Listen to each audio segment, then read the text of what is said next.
ICC test world কাপে point টেবিলে উন্নতি করেছে বাংলাদেশ।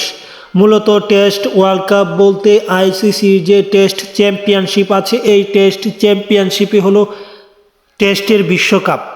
এই বিশ্বকাপে পয়েন্ট টেবিলে বাংলাদেশ পাকিস্তানকে হারিয়ে 3 ম্যাচ খেলে পয়েন্ট টেবিলের 6 নম্বরে অবস্থান করছে।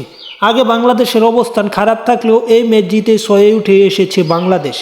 বাংলাদেশের মোট পয়েন্ট বর্তমানে আছে 16। অপরদিকে বাংলাদেশের সামনে আছে মূলত ভারত। বাংলাদেশের রেটিং এবং ভারতের শতকরা এবং বাংলাদেশের শতকরা প্রায় সমান। বাংলাদেশের থেকে 4 শতকরা এগিয়ে আছে ভারত।